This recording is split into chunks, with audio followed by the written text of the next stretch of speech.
21 avril dernier. Signature du protocole de l'accord de Guyane qui met ainsi fin à 33 jours de mouvements sociaux. À côté des élus locaux et du préfet Martin Gégère, Davy Riman, porte-parole du collectif pour la Guyane décollée. L'accord confirme le plan d'urgence, soit 1,86 milliard d'euros. L'État s'engage aussi à examiner en priorité un plan additionnel d'investissement et de fonctionnement à hauteur de 2,1 milliards. C'est un acte d'État qui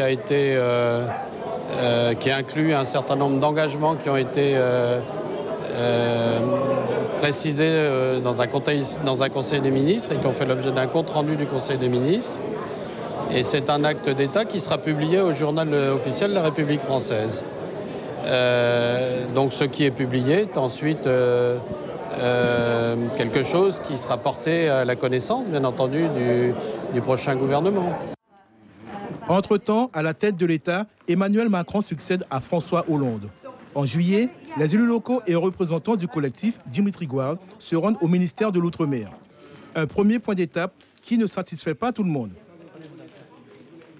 Sur le plan additionnel de 2,1 milliards, il faut absolument commencer à les discuter parce qu'il y a des questions aussi fondamentales que des questions d'éducation, que les questions de désenclavement du territoire. Ce sont des maraudes que l'on traîne depuis 50 ans en Guyane et qu'il faut absolument poser ces problèmes-là sur la table aujourd'hui. Le 26 octobre, le président de la République arrive en Guyane. Le collectif souhaitait ardemment avoir des réponses concrètes. Emmanuel Macron fait savoir de suite qu'une rencontre avec les membres du KPLD n'est pas à l'ordre du jour. Pour ma part, je n'ai jamais compté rencontrer le collectif. Soyons très clairs. Parce que je m'en réfère au principe que j'ai évoqué tout à l'heure et parce que j'ai trop de respect pour les maires qui m'ont dit combien ils avaient été déstabilisés par l'action du collectif au printemps dernier. Et je leur ai d'ailleurs dit hier que, pour moi, ce dialogue républicain était au cœur de la méthode. Et j'invite d'ailleurs tous les élus à n'avoir aucune ambiguïté sur ce sujet. Le vendredi soir, le collectif pour la Guyane décollée et différentes associations attendent le président devant la préfecture dans l'espoir de s'entretenir avec lui.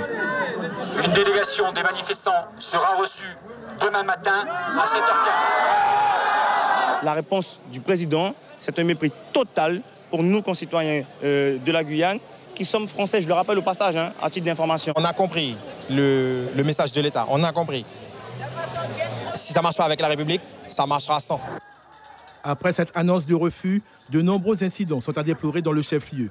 Les forces de l'ordre interviennent avec des gaz lacrymogènes pour disperser la foule. Un face-à-face tendu. Bilan, 5 personnes interpellées et placées en garde à vue. 2 policiers ont été légèrement blessés, ainsi que 2 jeunes manifestants.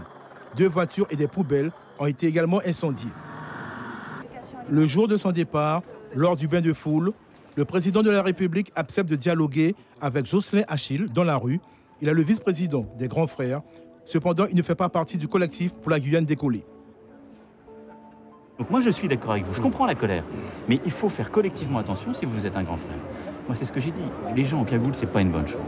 Ils ne sont pas cagoulés, nous. Vous n'êtes pas cagoulé, vous êtes face à moi. C'est pour ça que je vous parle. Vous auriez une cagoule, je ne vous parlerai pas.